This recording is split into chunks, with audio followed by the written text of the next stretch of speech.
Bonjour tout le monde, j'espère que vous allez bien ainsi que votre famille et j'espère que cette période de confinement ne vous pèse pas trop lourde.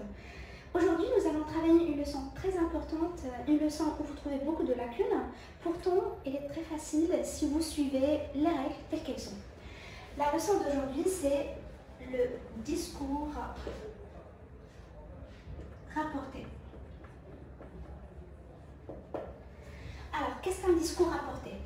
Le discours rapporté, c'est le fait de rapporter les paroles d'une personne de deux façons différentes. Alors, la première manière, c'est d'une manière directe. On appelle ça discours direct. Exemple, Karim dit « Je suis heureux ». Je suis heureux. Donc, la phrase placée entre guillemets, c'est la place, ou bien ce sont les paroles de Karim. On appelle cette forme discours direct. Nous pouvons rapporter nos paroles également d'une manière indirecte. On appelle cela discours indirect. Je prends le même exemple de Karim. Karim dit qu'il est heureux. Donc, le premier qui se pose, comment peut-on passer de discours direct au discours indirect? Pour passer de la première forme à la deuxième. Donc, pour passer de la première forme à la deuxième forme, c'est très simple, il faut juste maîtriser quelques règles et les appliquer. Alors, la première règle, excusez-moi, je préfère écrire en même temps. Donc, pour passer de discours direct au discours indirect, il faut tout d'abord vérifier le type. Il faut tout d'abord vérifier le type de la phrase placée entre guillemets. Vérifier le type de la phrase placée entre les guillemets. Normalement, vous savez très bien qu'il y a 4 types de phrases. Dans le discours direct-indirect, on distingue en 3 types de phrases. Alors, si la phrase, on part toujours de la phrase placée entre les guillemets, si la phrase est déclarative ou exclamative, si la phrase est déclarative ou exclamative, on remplace les deux points et les guillemets par que. Si la phrase placée entre guillemets est une phrase déclarative ou exclamative, on remplace les deux points et les guillemets par que. Exemple, Rima dit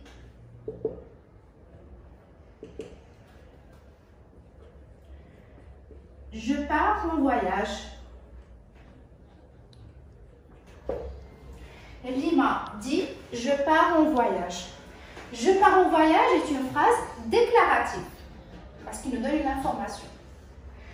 Qu'est-ce qu'on doit faire? Pour passer ou bien pour rapporter indirectement les paroles de Rima, tout simplement, on remplace les deux points et les guillemets par que. Qui parle ici? C'est Rima. Rima, c'est une fille, donc elle, c'est elle qui parle. Qu'est-ce qu'on dit? Rima dit qu'elle,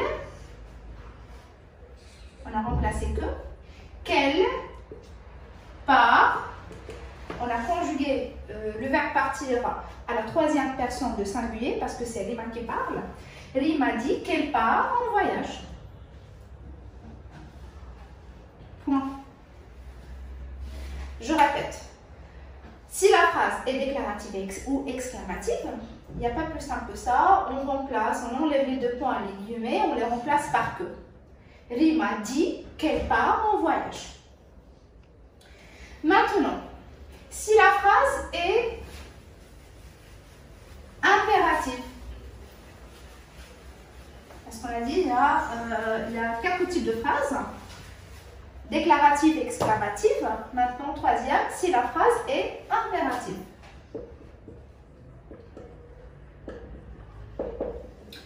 Si la phrase est impérative, nous remplaçons les deux points et les guillemets par de suivi de l'infinitif du verbe.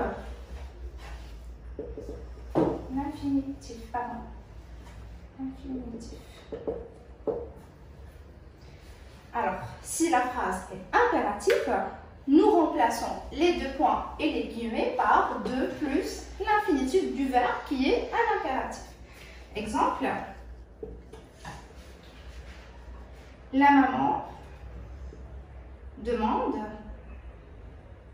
à son fils, deux points, guillemets,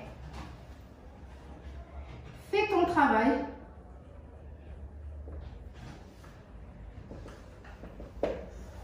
La maman demande à son fils, fais ton travail. Donc c'est une phrase impérative. Nous avons le verbe faire conjugué à l'impératif qui parle ici, c'est la maman, il parle à qui? À son fils. Donc, pour passer, ou bien pour rapporter les paroles de la maman au discours indirect, nous devons tout simplement appliquer cette règle. La maman demande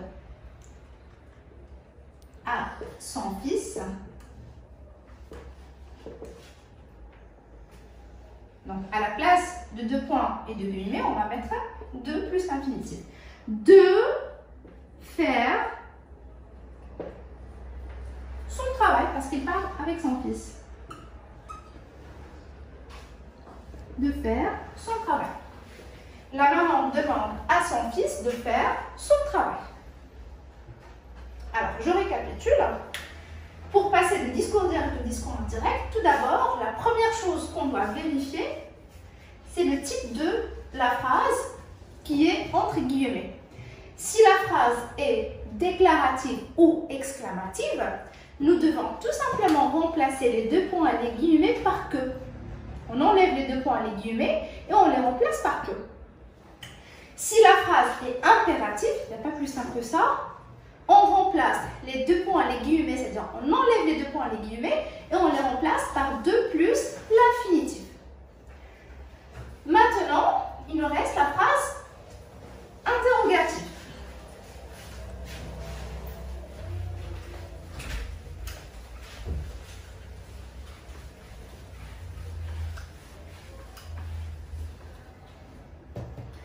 Alors, si la phrase est interrogative,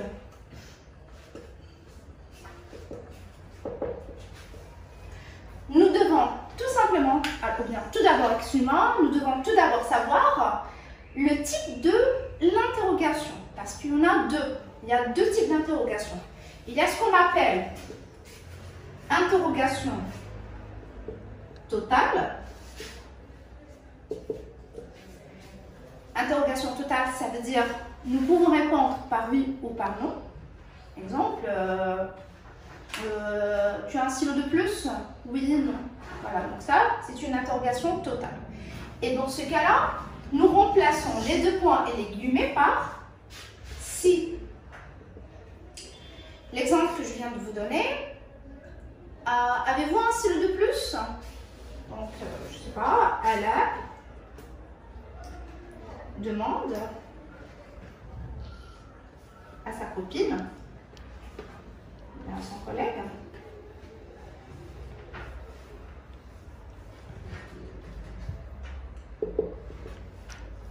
c'est un stylo de plus?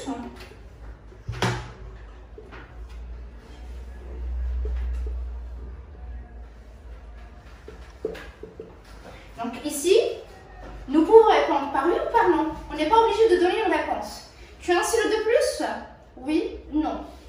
Dans ce cas-là, pour rapporter ces paroles, qu'est-ce qu'on va dire? Elle demande à son collègue s'il a un stylo de plus, etc. Alors, ici, on parle de l'interrogation totale. Il y a deuxième type d'interrogation, c'est l'interrogation partielle.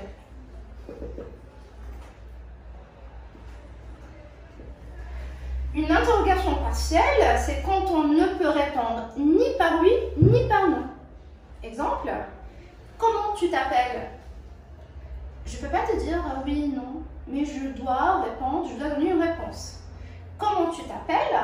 Je dois donner une réponse. On dit c'est que l'interrogation est partielle. Dans ce cas-là, qu'est-ce qu'on fait? Dans ce cas-là, tout simplement, on garde le mot interrogatif. L'exemple que je viens de donner, comment tu t'appelles, le mot interrogatif, c'est comment. Pourquoi tu es là, le mot interrogatif, c'est pourquoi. Où est-ce qu'il est ton cartable, le mot interrogatif, c'est où, etc. Exemple, ma mère me demande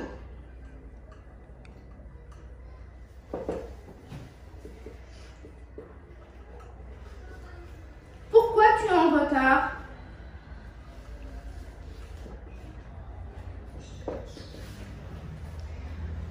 Alors, le mot interrogatif, c'est celui-là. Pourquoi? Alors, pour rapporter les paroles de la mère, qu'est-ce qu'on dit? Ma mère me demande pourquoi, voilà, je n'ai rien changé. Pourquoi? Alors, il parle à moi, il m'adresse les paroles. Ma mère me demande pourquoi je suis en retard. Point. Alors, si vous remarquez que dans les deux cas, on termine la phrase par un point. C'est-à-dire que toutes les phrases, il ne faut pas oublier cela, toutes les phrases de discours indirect, ce sont des phrases déclaratives. Toutes les phrases de discours indirect, ce sont des phrases déclaratives. Et en fait, en troisième cas, quand la question ou bien l'interrogation commence par qu'est-ce que? Qu'est-ce que ou qu'est-ce qui? Attention, il ne faut pas confondre qu'est-ce que et est-ce que. Est-ce que, si vous vous rappelez, donc est-ce que ça fait partie de l'interrogation totale? Ça, on l'a déjà vu au primaire.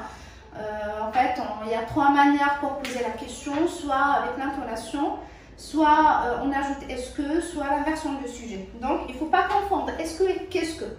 Est-ce que tu es là? Donc, c'est une interrogation totale. Qu'est-ce que tu fais? C'est une interrogation partielle. Si, ou bien quand on a une interrogation qui commence par qu'est-ce que ou qu'est-ce qui, on remplace qu'est-ce que par ce que ou bien ce qui. Exemple.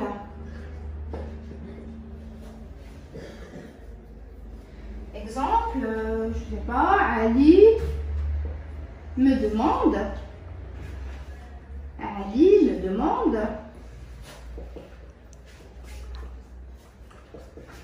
Qu'est-ce que tu fais? Qu'est-ce que tu fais?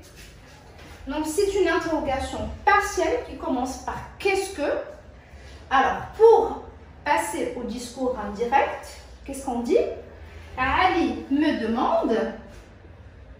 Ali me demande ce que je fais. Ce que je fais. Point simple. Alors, je récapitule. Dans le discours direct, ou bien le discours apporté, pour passer de discours direct au discours indirect, il y a deux points essentiels. Le premier point, c'est le point que nous allons voir aujourd'hui, durant cette vidéo, c'est de vérifier le type de la phrase placée entre guillemets. Si la phrase est déclarative ou exclamative, on enlève les deux points, les guillemets, on les remplace par que, et on fait les transformations nécessaires si besoin. Si la phrase est impérative, on enlève les deux points, les guillemets, on les remplace par deux suivis de l'infinitif. Et finalement, si la phrase est interrogative, il faut tout d'abord vérifier si le total, partiel est partiel, s'il commence par qu'est-ce que. Alors, maintenant, je me permets d'effacer pour passer à la deuxième partie de la leçon.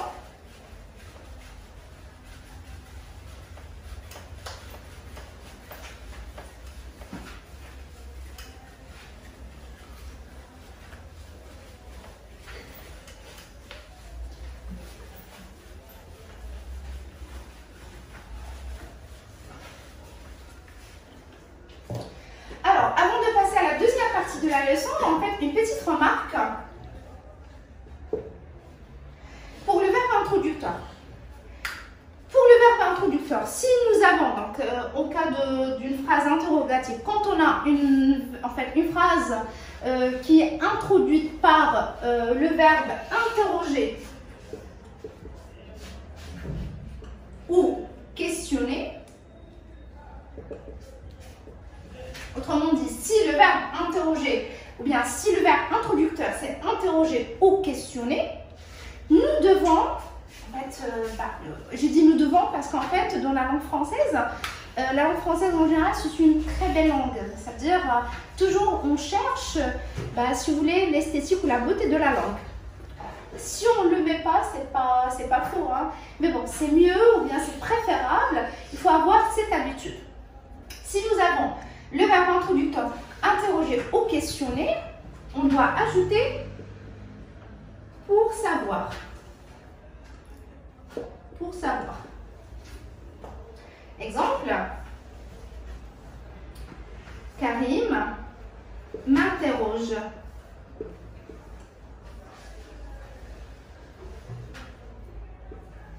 Karim m'interroge. Tu es libre cet après-midi?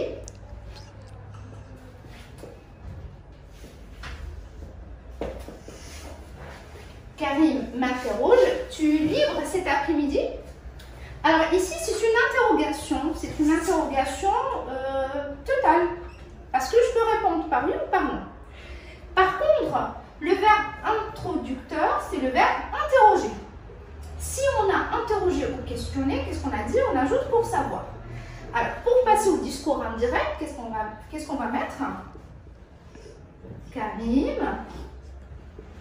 m'interroge pour savoir si je suis libre cet après-midi-là.